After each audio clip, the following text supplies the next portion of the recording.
Saya ini termasuk polisi yang lengkap pengalamannya. Kalau yang lain jadi Kabarisskrim karena gitu kan. Tapi saya jadi polisi ya 35 tahun aktif. Kemudian nangkap orang sering.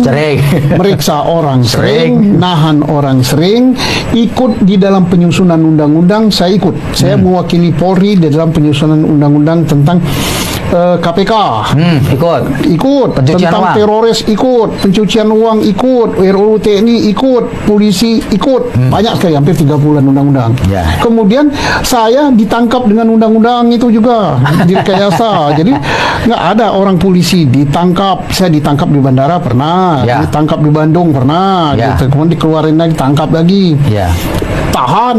Nah, makanya ini rekayasa seperti ini jangan sampai terulang lagi. Karena Bapak pernah merasakan nggak enak. Saya itu direkayasa, hanya korban saya itu kan dicopot dari jabatan, kemudian dimasukkan dalam penjara. Itu saja nggak enak. Kalau ini nyawa yang melayang. Ini lebih berat lagi ya, Pak? Bintang 3 Kabarisskrim aktif, bisa direkayasakan perkara kok. Yang nggak masuk akal. Kemudian apalagi yang pangkat lebih rendah, ini nyawa melayang. Dan bisa lagi ini menimpa kepada masyarakat biasa dan siapa saja. Bisa. Kita tinggal nunggu waktu saja.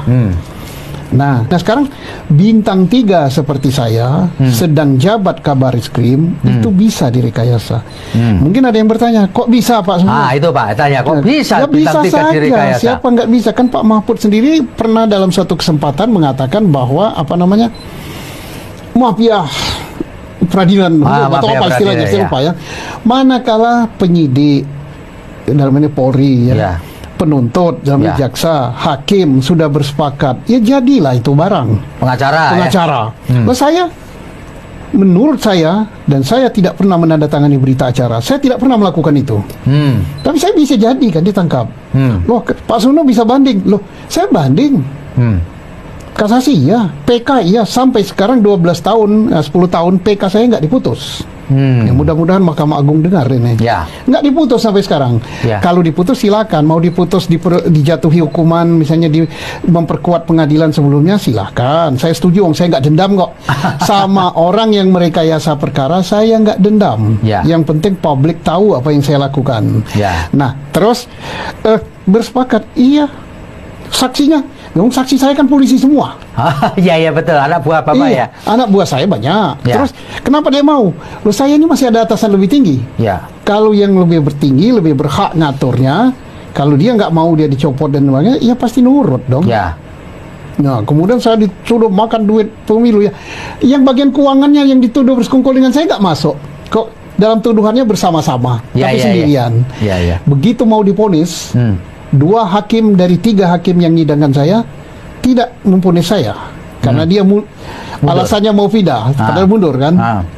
Pindahnya masih 3 bulan lagi. Ya, saya divonis oleh hakim yang tidak menyidangkan perkara saya. Ini Mahkamah Agung supaya tahu loh. Kemudian perkara saya katanya 1 di Jabar, 1 di Jakarta. Lo kan disidangkan di Jakarta. Ini kejadian.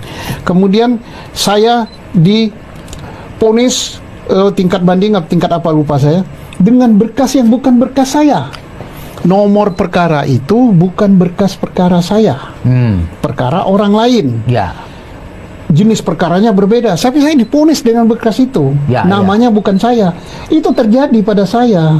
Itu karena itu bintang 3 loh Pak ya. Bintang 3. Jadi itu karena ada saling menyandera gitu. Saling sandera ya. Kalau polisi udah nyandera penuntut, ya sandra, kamu gini loh. Ini kan nurut.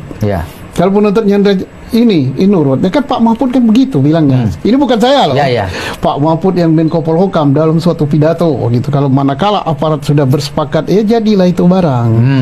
Tetapi kan masih ada peradilan yang paling tinggi, yaitu peradilan akhirat. Itu yang kita harus patuhi.